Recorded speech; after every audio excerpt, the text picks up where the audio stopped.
Ahora vamos a hablar acerca de las anomalías estructurales. Dentro de las anomalías estructurales hay varios ejemplos, sin embargo los más representativos van a ser aquellos que están constituidos por microdeleciones, ¿no? Como por ejemplo el síndrome de Prader-Willi. Las anomalías estructurales afectan no solo a uno, sino pueden afectar a varios cromosomas, ¿no? Y suelen deberse por lo general a la ruptura de los mismos cromosomas, ¿no? Esta ruptura de los cromosomas que ocasionan las anomalías estructurales pueden estar dadas por diferentes factores, como por ejemplo factores ambientales, por lo que son los virus, las radiaciones, los fármacos, y de ellos dependen los resultados de los brazos rotos, ¿no? En algunos casos, el trozo del cromosoma se va a perder parcialmente, constituyendo una deleción parcial, ¿no? Bueno, como en el caso del síndrome del maullido del gato, que lo vamos a ver posteriormente. Entonces, en el síndrome de Prader-Willi lo que ocurre es una microdeleción, y esta microdeleción va a afectar a lo que son los genes continuos. También este tipo de síndrome está dentro de lo que viene a ser la impronta genética, ¿no? Es decir, si se afecta el cromosoma 15, que es el caso del Prader-Willi, pero de la línea paterna, nos va a dar las características de esta enfermedad, que se caracteriza justamente por presentar hipotonía, es decir, los músculos no tienen un buen tono muscular, son niños obesos como se puede observar en la imagen, no tienen una obesidad mórbida, en la mayoría de los casos, todos tienen un retraso mental, tienen hipogonadismo, es decir, no está desarrollado su sistema de caracteres sexuales secundarios, y existe también criptorquidia, que quiere decir que los testículos no han descendido, ¿no? Todo esto corresponde al sellado genómico, ¿no? Bueno, esta enfermedad se puede observar mediante lo que son bandeos cromosómicos de alta resolución, ¿no? Y la contraparte para hacer impronta genética la tenemos acá, que es el síndrome de Angelman, ¿no? En el síndrome del Angelman, la microdeleción del cromosoma es heredada por línea materna, ¿no? Y acá vemos una niña con características opuestas al niño que presentaba Prader-Willi, ¿no? La niña acá la vemos delgada, con una sonrisa para siempre hilarante, ¿no? Es decir, estos niños se ríen sin motivo, ¿no? Los ojos, también vamos a ver hipertelorismo a nivel de los ojos. Luego también es importante resaltar que los niños que presentan el síndrome de Angelman tienen retraso mental marcado y no pueden hablar, ¿no? Su desarrollo psicomotor a la larga va a ser pobre y son propensos, justamente como les mencionaba, a lo que es la risa hilarante, la risa inapropiada, ¿no? Entonces ese es lo contrario. Y las caras generalmente son triangulares y las orejas son puntiagudas, como se pueden ver en la imagen característica en esta niña. Otro muy conocido también es el síndrome del maullido del gato, ¿no? El síndrome del maullido del gato es una lesión, ¿no?, parcial del cromosoma del brazo corto del cromosoma X, ¿no? Por eso acá se ve representada esta imagen, y el nombre se ve atribuido justamente a que estos niños, cuando nacen, en su llanto se parece mucho al maullido del gato. También presentan un retraso psicomotor, un retraso mental importante, ¿no? Pero a diferencia de otras anomalías cromosómicas, su pronóstico va a ser bueno en cuanto a supervivencia, ¿no? Ya que pueden llegar a lo que es la vida adulta. Entonces, estos son algunos de los ejemplos más resaltantes de las anomalías estructurales, que la mayoría se va a dar por alguna rotura, como de lesión o microdeleción de algún brazo de los cromosomas, ya sea corto o largo. Todos estos ejemplos eran para ilustrar cuáles son las aberraciones que pueden ocurrir durante el proceso de gametogénesis. Pero ahora sí vamos a diferenciar lo que es la espermatogénesis, que es el proceso de gametogénesis en los varones, y lo que es la ovogénesis en las mujeres. Comenzamos pues con lo que es la espermatogénesis. La espermatogenia significa la formación, como se ve en la diapositiva que estoy señalando. La espermatogonia va a tener que sufrir una serie de cambios, una serie de procesos para llegar a formar un espermatozoide maduro, que era justamente el objetivo de la gametogénesis, ¿no? Producir espermatozoides maduros en el caso de los varones y óvulos maduros en el caso de las mujeres. El número de las espermatogonias están latentes desde el periodo fetal y lo único que van a desarrollar va a ser una mitosis para aumentar el número de espermatogonias. Esto ocurre en la etapa de la pubertad, la gametogénesis, en los varones, y ya se van a diferenciar espermatocitos primarios, ¿no? Luego vienen los espermatocitos secundarios, los espermátides y finalmente el espermatozoide maduro, que tiene que pasar por una serie de etapas para que pueda madurar y cumplir con el objetivo de fecundar al óvulo, ¿no? Entonces la diferencia también lo había recalcado anteriormente. La espermatogenia comienza en la etapa de la pubertad y los niños llegan a esta etapa de la pubertad con espermatogonias, ¿no? Cuando la luz en el cordón sexual primario llega, ya no se denomina cordón sexual primario, sino se denomina túbulo seminífero. Entonces, la espermatogonia ocurre solo de manera normal si los testículos están a una menor temperatura, ¿no? Si la temperatura del cuerpo es 37 grados, ¿no? Los testículos tienen que estar fuera de la cavidad abdominal para tener temperaturas menores como 34 grados aproximadamente, ¿no? Entonces, por eso, en una criptorquidia, en donde el testículo se encuentra en lo que es el canal inguinal, entonces los espermatozoides no van a ser maduros porque no se puede dar una espermatogénesis correcta a esas condiciones, ¿no? Entonces son infértiles. En el caso de los que tienen criptorquidia, como por ejemplo el Prader-Willi, que hemos mencionado como ejemplo de anomalía estructural, o otros casos, ¿no?, que pueden haber como el Klinefelter en las anomalías numéricas.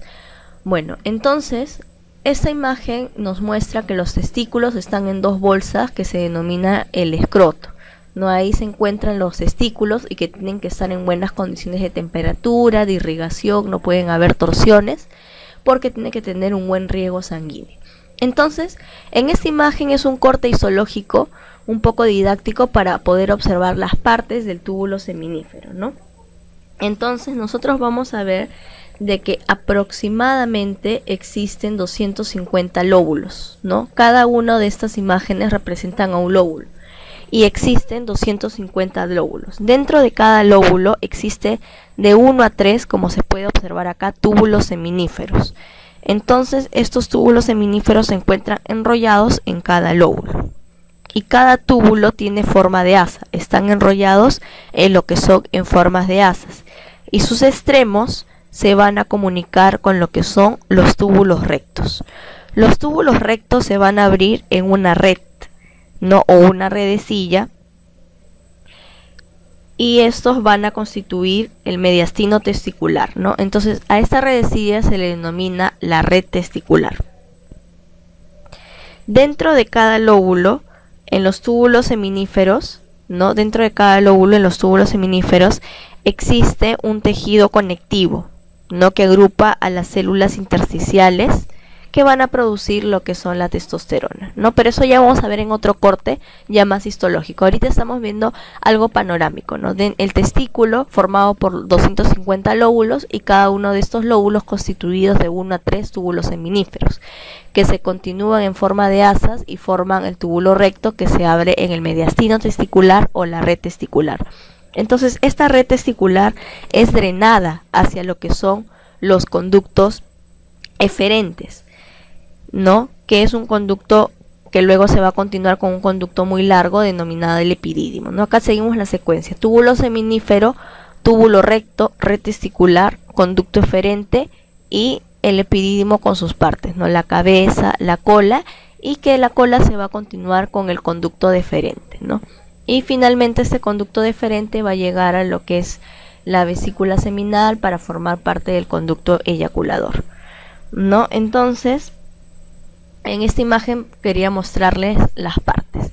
Ahora, en la espermatogénesis va a ser el término que se aplica a la sucesión de eventos que van a ocurrir para que las espermatogonias se transformen en espermatozoides dentro de los testículos. Entonces hay que tener en claro ciertas características. Esto se va a iniciar en la etapa de la pubertad aproximadamente a los 14 años.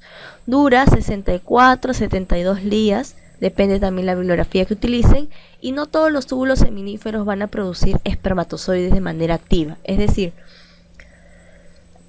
de todo el arsenal de túbulos seminíferos que existen, solo algunos van a producir espermatozoides, ¿no? No todos a la vez. Después de la Edad Media ya los testículos se van atrofiando, ¿no? Es decir, cuando uno llega a los 50 años van a haber túbulos seminíferos que ya se van a ir yalinizando, ¿no? Y por eso ya no va a haber una producción tan cuantiosa de espermatozoides. Entonces la espermatogénesis ocurre en la gónada masculina. La gónada masculina se denomina testículo. Entonces en el testículo, en la pubertad, encontramos espermatogonias, que pueden ser de dos tipos: las espermatogonias del tipo A y las espermatogonias del tipo B. En las espermatogonias del tipo A vamos a ver que son las células básicas, ¿no? Estas se someten a una división mitótica, ¿no? Para formar un tipo adicional de espermatogonios A y un tipo de espermatogonios del tipo B, que van a ser espermatogonios más diferenciados, ¿no? Entonces, una vez que se forman los espermatogonios de tipo B, recién se van a diferenciar en el espermatocito primario, ¿no? El espermatocito primario tiene una dotación de 46 cromosomas. Entonces viene la primera división meiótica y reduce a la mitad, a 23 cromosomas dobles. Luego viene la segunda división y se forman finalmente los 4 gametos, ¿no? Que son, en el caso del varón, idénticos, ¿no? Porque todos son espermatozoides. Pero estos espermátides que se forman en la segunda división meiótica tienen que pasar el proceso de la espermiogénesis, ¿no? Y en este proceso de la espermiogénesis es donde se van a madurar las espermátides para convertirse en espermatozoides normales. Entonces el producto de la espermatogénesis va a ser la formación de espermatozoides maduros, 4 espermatozoides maduros a partir de una espermátide, ¿no? Acá vemos la espermatogonia, el crecimiento que se va a dar en 26 días hasta transformarse en el espermatocito de primer orden o espermatocito primario, el cual sufre la primera división meiótica, en donde se forman ya los espermatozoides, el espermatocito secundario, ¿no? Que sufre la segunda división meiótica y forma las espermátides. Por el proceso de la espermiogénesis se van a diferenciar en espermatozoides. Acá tenemos un espermatozoide también con sus partes para mencionar cómo es este proceso, ¿no? Entonces se dice que el proceso de espermiogénesis sirve para diferenciar las espermátides en espermatozoides, ¿no? ¿Y cómo es que ocurre esto? Esto ocurre a través de una serie de cambios en las cuales el espermatozoide se va a diferenciar, las espermátides se van a diferenciar en cabeza, en el cuerpo y la cola, ¿no? Para convertirse en el espermatozoide, que mide aproximadamente 60 centímetros, ¿no? Entonces nosotros vamos a ver que la cabeza está constituida por lo que es el acrosoma, ¿no? El acrosoma y el núcleo, que ahí contiene la dotación genética. En el cuello nosotros vamos a encontrar a lo que son los centriolos, ¿no? Y en la pieza intermedia, o también denominada del cuerpo, encontramos a todas las mitocondrias. Y finalmente sigue lo que es la cola. Todo el espermatozoide va a estar cubierto por citoplasma y por la membrana celular.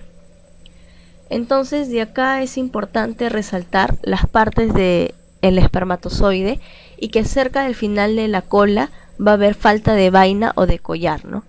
Que están constituidos por par de fibrillas centrales rodeadas por 2 anillos concéntricos.